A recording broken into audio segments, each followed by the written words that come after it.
Back with another movie review. This time it's a review for what I think it might be, what I think is the best and definitely my favorite of all the Shaft movies. Shaft's Big Score from 1972. It's the sequel to that 1971 classic. Richard Roundtree returns as, you know, the black private dick who's a sex machine for all the chicks.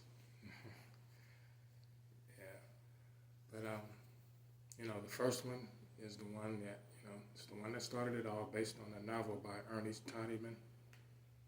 Um, yeah, this was Roundtree. He was I think he was a model before he got this role, and this was his first starring role. Um, Not sure what his credits were before this, but this was the role that made him a star. 1971, but Shaft's Big Score, I think, is it's a little bit better than the first one. It has more action, and it even starts off with a bang.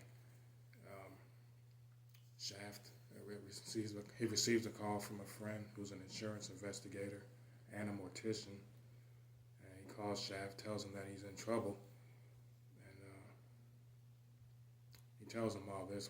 he tells Shaft all of this while Shaft is laying up with his sister.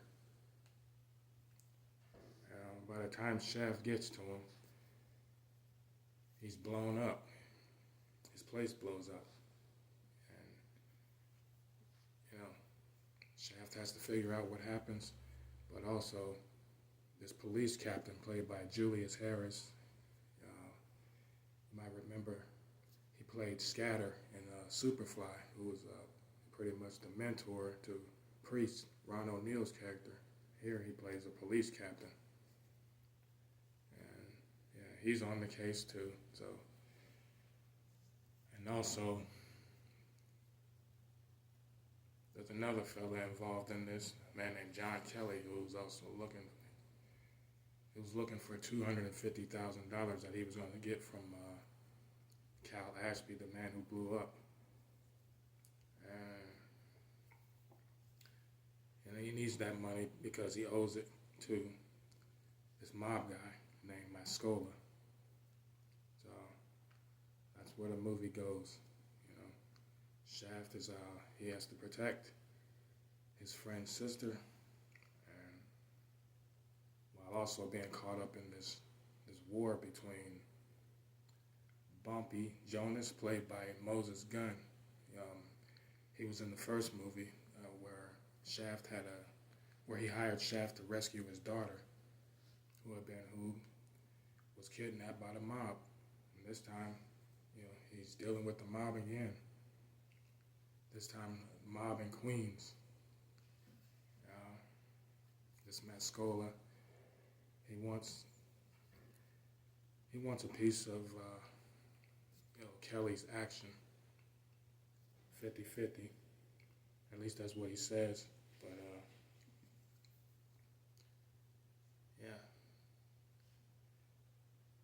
Shaft, and someone sends. Mascola, he sends somebody to try to take Shaft out, but they fail. Shaft ends up taking them out, and basically it's they're getting this close to an all-out war. And yeah, but like I said, this is much better than. I like this a lot better than the first one. I think it's the best of all the Shaft movies. There's Shaft in Africa. There was also a short-lived TV show around that time of this, and Shaft in Africa. There's the 2000 Shaft with Sam Jackson, directed by John Singleton, and that last one, that's the worst. With even though it was Sam Jackson and Richard Roundtree and the new generation of Shaft. Yeah, I didn't like that. But anyway, Shaft's big score. Like I said, it opens with a bang and it ends with a big shootout. Real big action pack. They're first as a car chase leading up to the shootout, and yeah, it's a banger. I like the finale, and this is my little review for Shaft's big score. And until my next video, I'll see you then. Anyway, but yeah, that's about it. Later.